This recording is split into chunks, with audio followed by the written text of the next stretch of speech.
¿Qué tal? Buenas tardes, ¿cómo están ustedes? Bien, doctor, ¿puedo escuchar los términos del informe del parte médico que se dio? Sí, los acabo de escuchar. ¿Y qué nos puede aclarar, no, en términos no científicos sino médicos, de qué es lo que significa? Sí, lo primero que, digamos, que surge del parte, y hablando en general sobre cualquier paciente en esta situación, uno lo que puede decir es que sí, realmente el cuadro es grave y digamos, eso uno lo puede llegar a intuir en base también a toda la información que se fue dando anteriormente, ¿no? Porque una persona que requiere una cirugía como la que se realizó en su momento y que tiene un ataque cerebral, por lo general está cursando un cuadro grave y de estas características. En cuanto a las dificultades para recuperar el nivel de conciencia cuando hay un infarto cerebral extenso, un ataque cerebral extenso, es algo que puede ocurrir y por lo general demanda unos cuantos días luego de la suspensión de la medicación que funciona como sedante para que este cuadro se revierta, ¿no? El tema es que cuanto más tiempo pasa una persona que ha tenido un ataque cerebral sin despertar, las chances de que el pronóstico vaya a ser bueno son cada vez menores.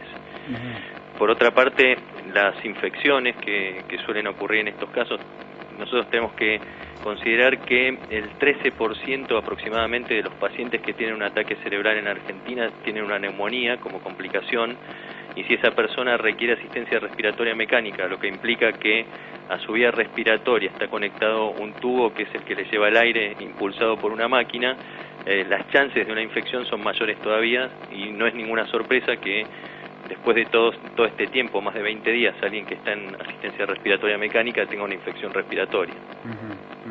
Eso es algo que puede ser tratable perfectamente. No complica el cuadro original, digamos. En realidad, lo ideal es que no exista, ¿no? Claro. Porque cualquier cuadro febril o infeccioso siempre tiende a complicar el cuadro, pero no es, digamos que no es una sorpresa y es algo que está dentro de las complicaciones previstas. No es determinante. Ahora, doctor, por ejemplo, la intervención quirúrgica a la que fue sometido Cerati en Caracas era justamente para tratar de evitar un daño, decían los médicos, en el tronco cerebral. Ahora, aquí se habla de la tomografía revela daño del tronco cerebral secundario. ¿Nos puede explicar cuál es la diferencia y en este caso qué es lo que estaría afectando a Cerati, este daño en el tronco cerebral secundario? Sí, esto es importante aclararlo para la gente que está pasando por situaciones similares o no entiende bien las condiciones que están ocurriendo ahora. Esa cirugía se hace en situaciones desesperantes para salvar la vida del paciente, porque la presión adentro del cráneo aumenta muy bruscamente en muy poco tiempo, y como el cráneo es una estructura que no es distensible, es necesario hacer como un agujero para que el cerebro pueda salir hacia el exterior y de esa forma aliviar la presión.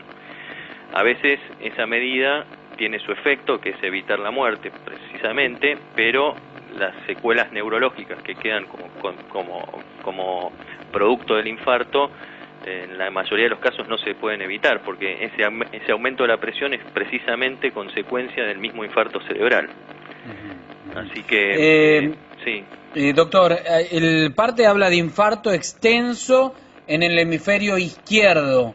¿Qué domina el hemisferio izquierdo para saber cuáles son las lesiones que puede llegar a quedar, ¿no?, en Gustavo Cerati? Claro, el hemisferio izquierdo es el que controla principalmente la motilidad o la fuerza del hemicuerpo derecho, es decir, el brazo, la pierna y los músculos de la cara del lado derecho están controlados por el hemisferio izquierdo. También hay otras funciones como el habla, que eso implica la capacidad que tenemos para hablar como seres humanos e incluso para comprender lo que se nos está diciendo. También por esta alteración se puede alterar la capacidad para leer o entender lo que estamos leyendo e incluso escribir.